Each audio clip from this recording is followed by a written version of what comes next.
Nós vamos começar uma nova série com vocês aqui nos domingos sobre a vida de Moisés. Nós viemos falando um bom tempo sobre o Sermão do Monte, mas aí demos uma quebrada, o pastor Marcelo estava aqui, estava também, foi a Páscoa, então nós vamos recomeçar com uma nova série, penso que vamos avançar assim melhor. O filme Príncipe do Egito, um filme infantil. Talvez você já tenha assistido esse filme. Eu gosto muito desse filme. É uma beleza o filme, é ver o Moisés apostando uma corrida de carro com o Ramsés, seu irmão, as brincadeiras dos dois no palácio de Faraó. Lembrando que isso a Bíblia não diz. A Bíblia não fala essa parte. O filme é uma ficção. Mas o filme fala outras coisas que a Bíblia diz, como o mar vermelho se abrindo em duas paredes de água. E o povo atravessando no meio daquela terra seca, no meio das águas. É bonita a cena, uma cena do filme. As paredes de água se abrem e acho que passam um animal muito grande, uma baleia, eu não sei o que seria ali, e eles veem assim aquele animal passando, parece um aquário gigantesco. Moisés é um personagem bíblico muito conhecido, muito famoso. Talvez aqui todos conheçam a sua história. É interessante, a vida de Moisés é tão forte na Bíblia, tão forte, que quando Moisés morreu, a Bíblia diz que o próprio Deus que o sepultou. A Bíblia diz, lá em Deuteronômio 34:6, que ninguém sabe até hoje o lugar da sepultura de Moisés. Por quê? Porque talvez se alguém soubesse onde o corpo de Moisés estava, ia virar um lugar de adoração, de idolatria, de cultos. Por isso mesmo Deus não permitiu que nem soubessem aonde ele está sepultado. Tamanha é o legado e a grandeza de Moisés. E cada semana, irmãos, eu vou caminhar provavelmente alguns meses nessa série. Alguns meses não, 1 ou 2 meses. E nós vamos falar cada semana um tema. E o tema de hoje, o que está escrito lá? Vocação. Esse é o tema de hoje, vocação. O que é vocação? Se você pegar no dicionário, ou no Google, e escrever assim, vocação, vai aparecer exatamente isso aqui. Uma inclinação, uma tendência, uma habilidade que leva uma pessoa a exercer uma carreira, uma profissão. Eu vou repetir. O que é vocação no dicionário? Uma inclinação, uma tendência, uma habilidade que leva o indivíduo a exercer uma carreira ou uma profissão. Vocação, no latim, é vocare. Vocare. Tem até um congresso em Maringá que chama vocare. Interessante, vocare. Em latim. Significa chamar. Interessante. Chamar. Chamar. Sabia que Deus nos chama? Deus nos dá vocação. Nós não estamos nesse mundo perdidos, soltos, ao léu. Não. Nós temos vocação.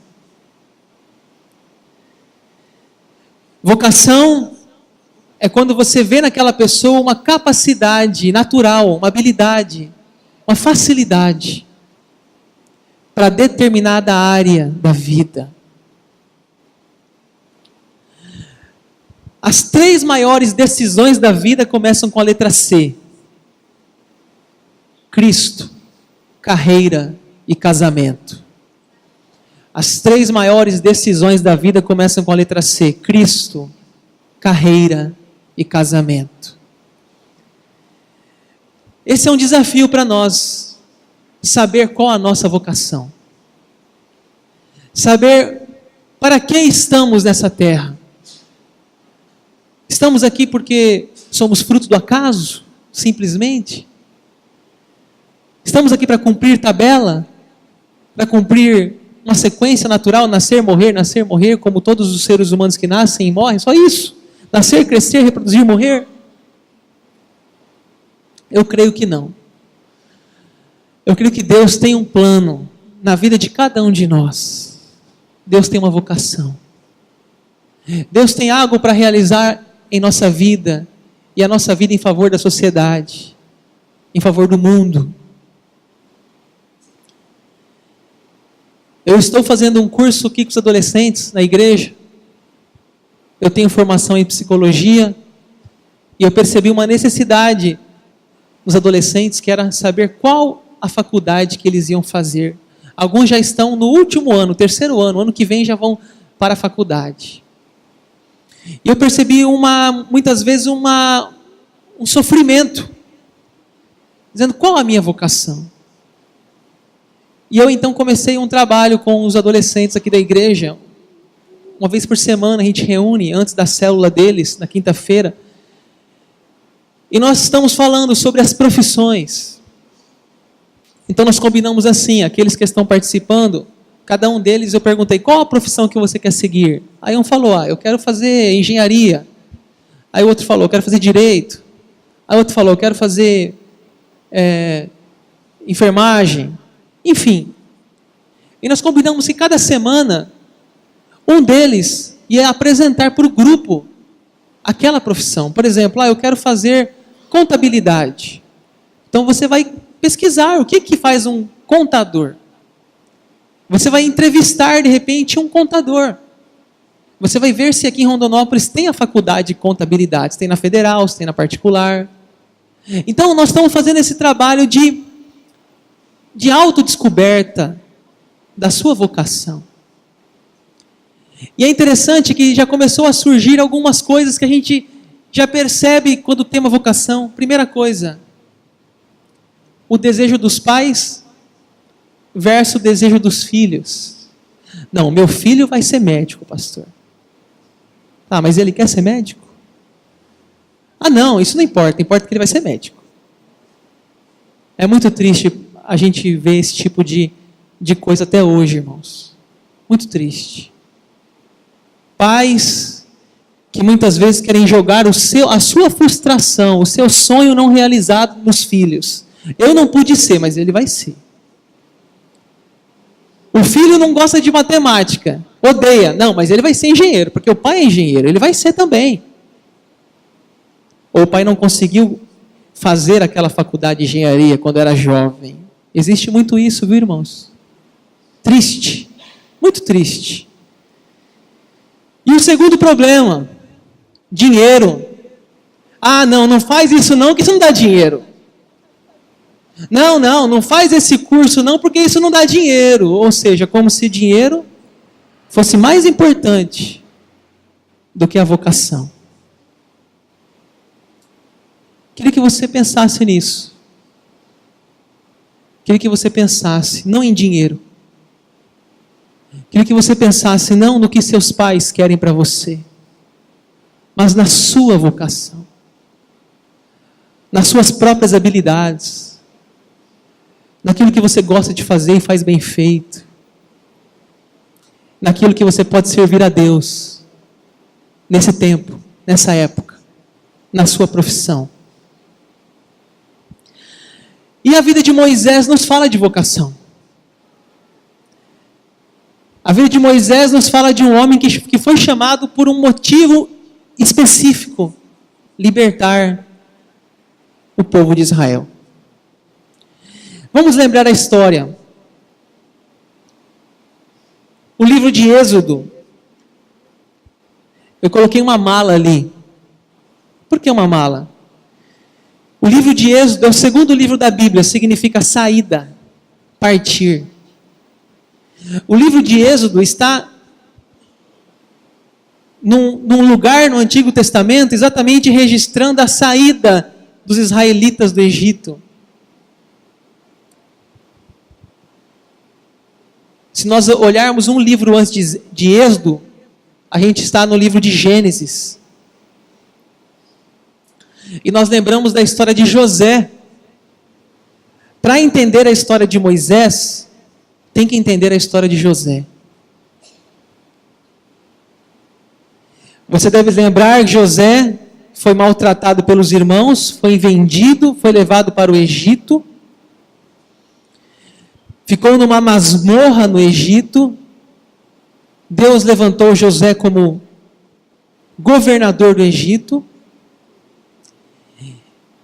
Ele soube, diante de Deus, teve uma revelação, teve uma interpretação de sonho e disse que ia ter 7 anos de vacas gordas e 7 anos de vacas magras, de tempo bom e tempo mau. José estocou o mantimento e trouxe a sua família para o Egito.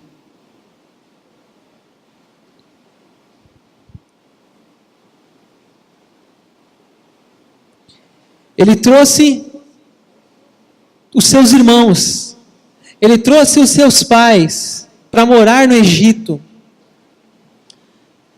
Mas ele morreu, José, morreu com 110 anos de idade. Essa altura que ele morreu, já tinha outro faraó no poder, não lembravam mais quem era José. E é interessante o versículo na Bíblia. Vamos ler lá? Entre mentes se levantou novo rei sobre o Egito, que não conhecera a José. Olha o que diz a Bíblia, logo no comecinho de Êxodo. Levantou um novo rei, não conheceu José. Por quê? Porque José, quando estava vivo, ele era respeitado. Agora, a sua família, os seus filhos, seus netos, seus bisnetos, estão lá no Egito se multiplicando, mas trabalhando como escravos. Porque o novo faraó que subiu ao poder ficou com medo do crescimento dos judeus. Vamos ler lá? Eis que o povo dos filhos de Israel é mais numeroso e mais forte do que nós. Eia, usamos de astúcia para com ele, para que não se multiplique, e seja o caso que, vindo guerra, ele se junte com nossos inimigos, peleje contra nós e saia da terra. Ou seja, agora, eles pertenciam à família real. Agora, com a morte de José, um novo faraó, outro faraó, eles se esquecem de quem era José. E vamos então fazê-los nossos escravos. Mas tinha uma promessa de Deus. Olha lá o verso 2:23, vamos ler? Os filhos de Israel gemiam sob a servidão, e por causa dela clamaram, e o seu clamor subiu a Deus. E essa promessa que eu falei, gente, está lá em Gênesis 15, olha que lindo, olha, Gênesis 15. Então lhe foi dito, sabe com certeza que a tua posteridade será peregrina em terra alheia, e será reduzida à escravidão, e será afligida por 400 anos. Mas também eu julgarei a gente a que tem de sujeitar-se, e depois sairão com grandes riquezas. Olha lá, está lá em Gênesis 15, que falava o que ia acontecer com eles, que eles iam ser escravizados, 400 anos. Então, Deus está preparando uma pessoa. Deus está preparando um líder. E esse homem escolhido por Deus foi o próprio Moisés. Moisés nasce nesse contexto de perseguição, de escravidão. Olha o que diz o texto. Era para ele ter sido morto quando ele nasceu. O rei do Egito ordenou as parteiras hebreias, das quais uma se chamava Sifrá e a outra Puá, dizendo, quando servis de parteira as hebreias, examinai, se for filho, matai-o. mas se for filha, que viva. Eles estavam matando os meninos, porque estavam se multiplicando muitos meninos, muitos filhos de judeus. Estavam com medo de uma revolução no reinado de Faraó, lá no Egito. A ordem era matar as crianças, os meninos. E Moisés, ele nasce nesse contexto. Foi-se um homem da casa de Levi, e casou com uma descendente de Levi, e a mulher concebeu e deu à luz um filho, e vendo que ele era formoso, escondeu por 3 meses. Você imagina? Você imagina a cena? Seu bebezinho nasceu, aí quando você vê que é menino, você fala assim, vão matá-lo. Aquelas mulheres que são citadas ali, as parteiras, diz a Bíblia que elas não mataram Moisés quando nasceu. Elas temeram a Deus. E a Bíblia diz então, você imagine a tensão, o medo, o esconderijo. Cala a boca, fecha a boca desse menino. Faz ele parar de chorar, Joquebede. Porque se ouvirem o choro, vão entrar aqui e vão matá-lo. Imagine a tensão, o medo. E a Joquebede, sua mãe, teve uma ideia, fazer um cesto de junco. Olha, eu não sei bem, mas dizem alguns comentaristas, eu não sei dizer, irmãos, a gente não está lá na história. Mas dizem alguns comentaristas que ela arquitetou tudo.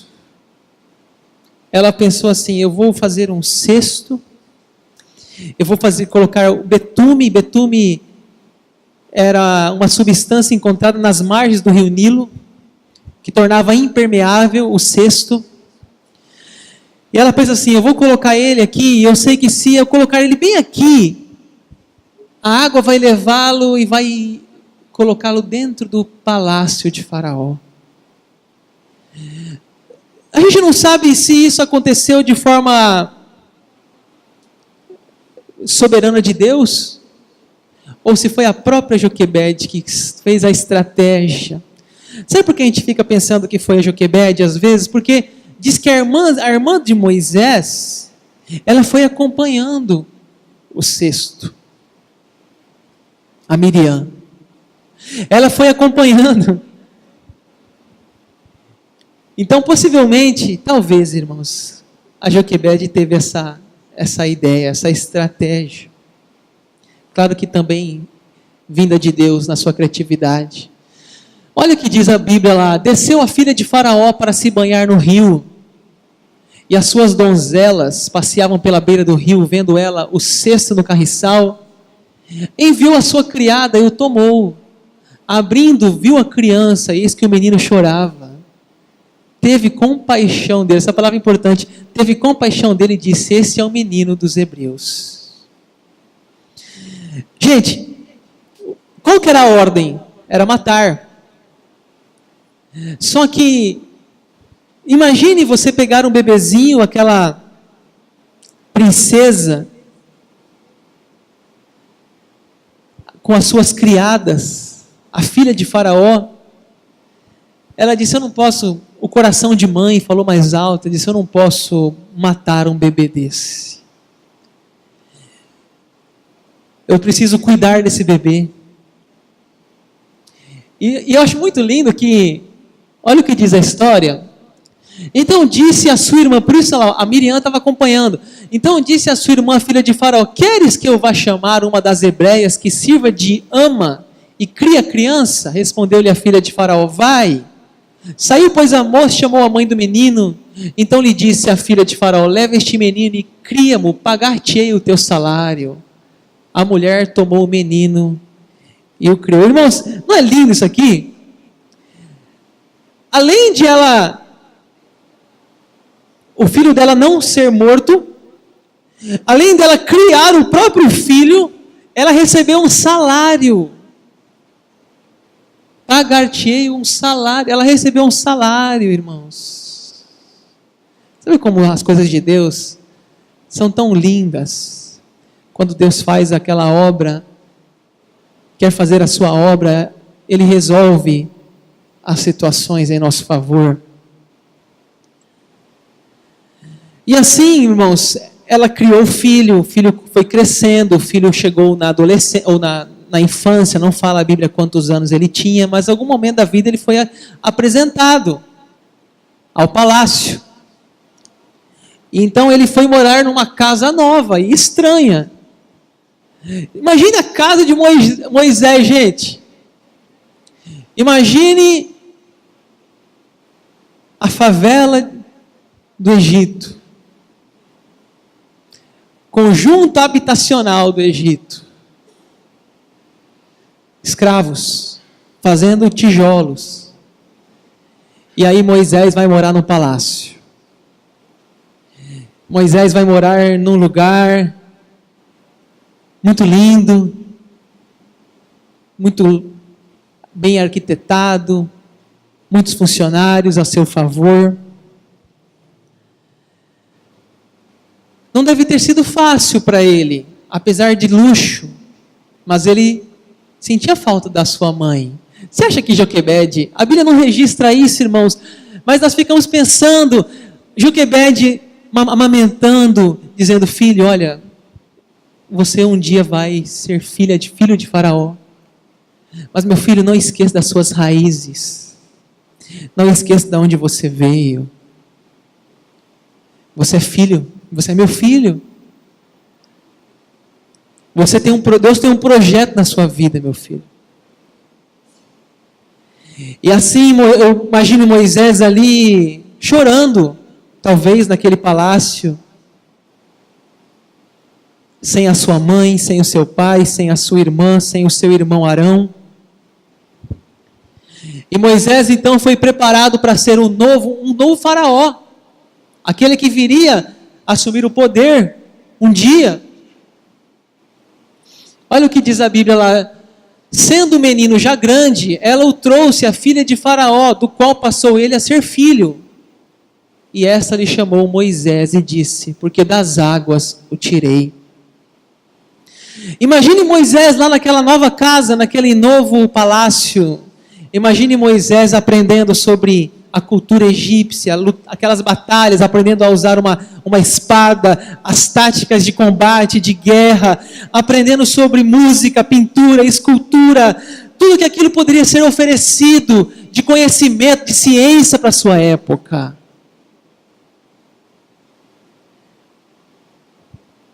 Aquilo era a sua própria vida agora, ele era um egípcio. A história diz, irmãos, que um dia Moisés então estava passeando, observando, acompanhando a escravidão dos judeus. E ele viu um egípcio espancando um hebreu, e aquilo doeu no seu coração. O verso 12 da sua Bíblia diz isso, fala que Moisés olhou de um lado ao outro e vendo que não havia ninguém, matou o egípcio e escondeu na areia. Essa foi uma fraqueza na vida de Moisés. Esse foi um delito que ele cometeu na sua vida. O coração acelerou, ele sentiu ódio, raiva, e ele usou uma força exagerada e matou um egípcio. A Bíblia diz que o faraó foi informado desse caso, procurou o faraó matar Moisés. Porém Moisés fugiu da presença de Faraó e se deteve na terra de Midian e assentou junto a um poço. Por que Faraó tentou matar Moisés, irmãos? Faraó não aceitava um traidor no seu time. Faraó não aceitava alguém que traísse o seu reino. Era melhor esse homem estar morto. E assim Moisés, irmãos, ele vai fugir, como está escrito ali. Ele fugiu do palácio para o deserto. Você já imaginou a fuga de Moisés? Você acha que ele sabia para onde ia? Você acha que ele tinha o Google Maps na sua mão? Você acha que ele tinha noção do que seria a vida dele? Ele simplesmente saiu, andando. tropeçando. Saiu, imagina aquela roupa de Faraó, no meio do calor do deserto, tentando salvar a sua vida, pensando na atitude errada que ele havia cometido, pensando que nunca mais talvez veria a sua família, pensando talvez que a sua vida tinha chegado ao fim. E eu vou resumir a história aqui, agora. Ele chega num lugar, tem água, ele vê que tem água, tem umas meninas ali, sendo expulsas. Ele protege essas meninas, essas moças, e essas moças vão até o pai delas. O pai delas chamava Jetro, e fala assim: pai, teve um homem que nos protegeu. O pai diz: traga aqui esse homem, vamos ajudá-lo. Assim, ele recebe uma esposa, uma mulher de Jetro, se casa, e a sua vida agora então é ser um pastor de ovelhas, ser um pastor de rebanho, é morar no deserto. Irmãos, eu acho que ele não entendeu até aí o que Deus estava fazendo com a sua vida. Eu acho que até aí ele estava achando que estava perdido. Até porque ele nunca leu e nunca assistiu o filme O Príncipe do Egito.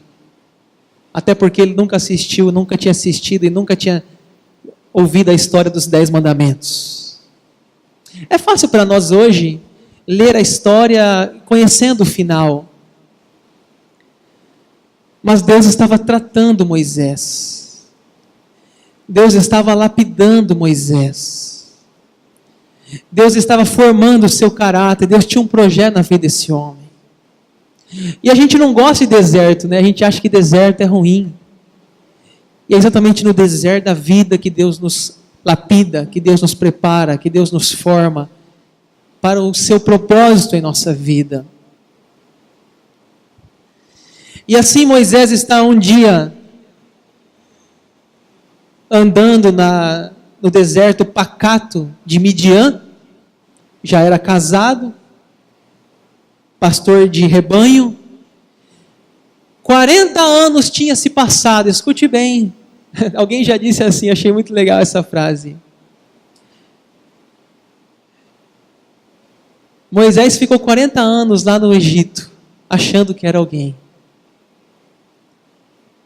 Depois ele ficou 40 anos no Egito, achando que não era ninguém. E depois ele vai ficar 40 anos fazendo aquilo que Deus tinha para a vida dele. Interessante que Deus, às vezes, ele tem que nos desmontar, né? Ele tem que nos desmontar. Ele tem que nos colocar em nosso lugar. Dizer, olha, você não é tão bom assim, cara. Você não é tão inteligente quanto você pensa.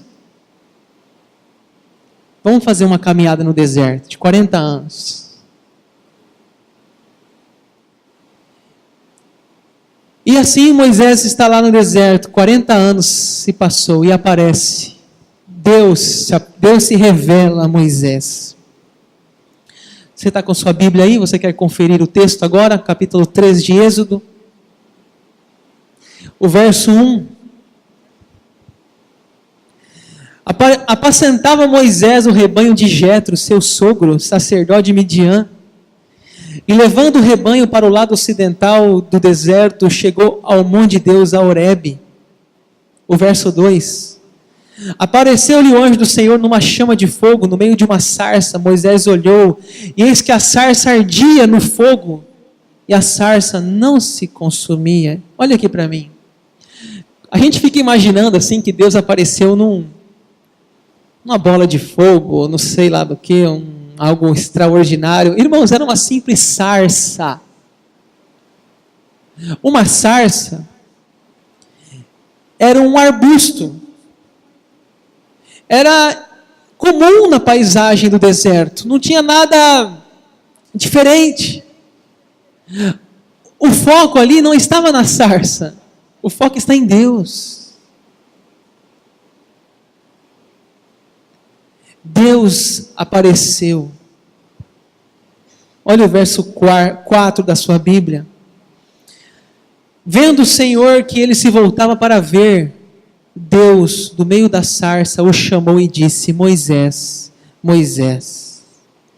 Ele respondeu: Eis-me aqui. Deixa eu explicar mais uma para você aqui. Sabe que significa eis-me aqui? A gente acha assim que eis-me aqui é aquela mesma conotação de Isaías. Eis-me aqui, Senhor. Não é isso.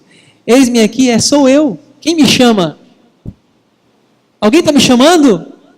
É isso que aconteceu. Um chamado. Moisés, Moisés. Ele fala: sou eu, Moisés. Quem está me chamando? Irmãos, ele nem sabia quem estava chamando ele. Não é o eis-me aqui de disposição de servir. O verso 5. Deus continuou: não te chegues para cá, tira a sandália dos pés, porque o lugar em que estás é terra santa. Deixa eu explicar mais esse aqui.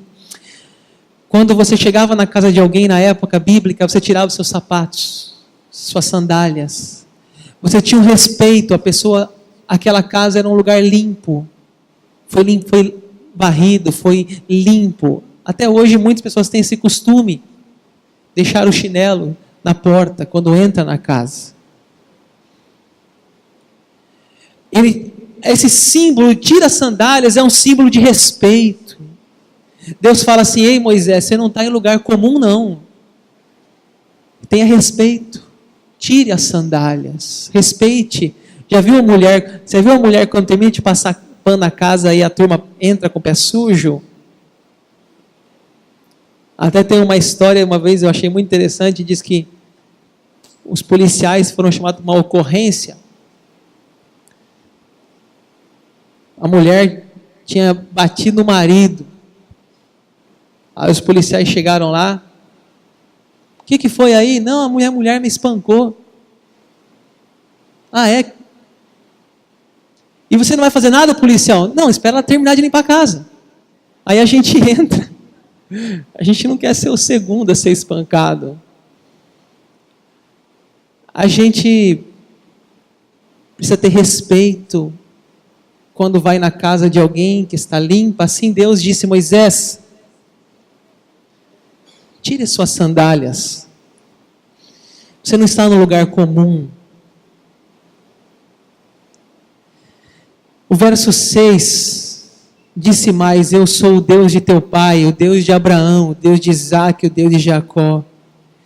E aqui diz: Moisés escondeu o rosto, porque temeu olhar para Deus. Aqui as coisas começaram a fazer sentido. Quando Deus falou Abraão, Isaac e Jacó, ele falou: opa, isso eu já ouvi. Essa história minha mãe já contou. O Deus de Abraão, o Deus de Isaac, o Deus de Jacó. E Deus assim diz para Moisés: Moisés, eu vou resumir aqui. Moisés, eu vi a aflição. Interessante que a Bíblia fala que ele viu. Eu vi a aflição do meu povo. Eu vi o chicote nas costas do meu povo. Eu estou ouvindo choro. Eu estou ouvindo crianças sendo mortas, jogadas no rio Nilo. Moisés, eu estou vendo, eu estou ouvindo. E Moisés está ali, né? Tá. E o que eu tenho a ver com isso? E o que eu tenho a ver com isso? Aí o Deus fala para ele: você vai lá. Você vai ser o meu porta-voz. E você vai falar para Faraó libertar o povo. E aí você conhece a história. Moisés, se eu não me engano, são 3 desculpas. Ah, Deus, eu não sei falar. Ah, Deus, o que vão pensar de mim? Ah, Deus, mas quem é você? Ele fica resistindo com Deus. Mas Deus fala: você vai lá e vai fazer a minha obra. Para isso que eu estou te chamando. Irmãos, eu vou encerrar essa mensagem.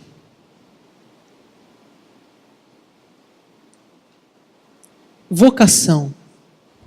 Qual é a sua vocação? Para que Deus te criou? Você acha que Deus não tem nada na sua vida para ser feito por você? Você acha sinceramente que você nasceu para comprar um carro, uma casa e viver desse jeito e deixar uma herança para os seus filhos e isso somente?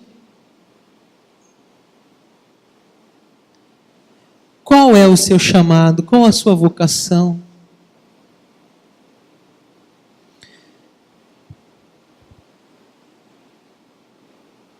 Eu vou passar um vídeo, mas antes vou falar do tema da semana que vem. Passa o slide para mim, Wagner. Semana que vem nós vamos falar sobre a obediência. Obediência de Moisés. Solta o vídeo para mim. Vamos lá. Question. What are you called to do? I ask that question because we won't be judged according to what we did in life, but rather what we were called to do in life. Imagine with me standing before the throne of God and a scenario like this occurred. Evangelist Anderson, come forth and give an account of your stewardship on earth. Evangelist Anderson? I'm not an evangelist. I'm an accountant. I had an accounting firm. I had Evangelist Anderson. Where are the 347,566 souls I called you to impact in Asia, son? Where are they? I'm an accountant. I had an accounting firm. I help churches. I help ministries with their finances. Son, where are the 347,566 souls in Asia I called you to impact? Son, where are they? Had you sought me, had you sought my face, I would have revealed this to you. And everything in regards to that man's calling was burnt up before the judgment seat of Christ.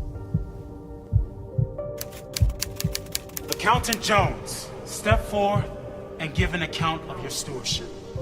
Accountant Jones? No, I'm not. I pastored for 35 years. I had a membership of 750 people. Accountant Jones, I called you to the marketplace. Had you done this, you would have significantly impacted 2 people. You and those 2 men would have helped churches with their finances, and those churches would have impacted 751,321 souls. If you would have sought me, I would have revealed this to you. And again, in regards to this man's calling, everything he's done in life would be burnt up before the judgment seat of Christ.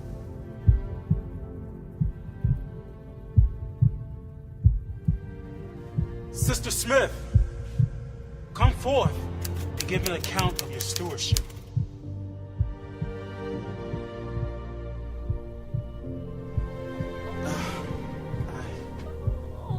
I only raised 3 children.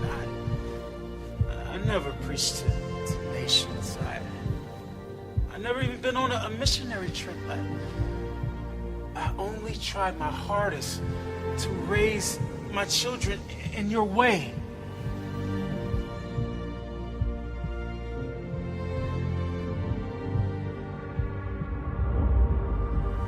Sister Smith, I never called you to preach to nations. I never called you to go to other countries on missionary trips. I called you to raise 3 children. And let me show you the 1,579,541 souls those 3 children impacted. You sought me and you heard my voice. You were obedient to my call. Well done, my good and faithful servant. enter into the joy of your Lord.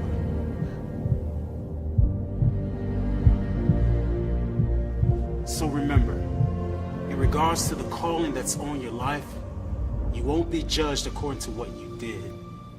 You will be judged according to what you were called to do.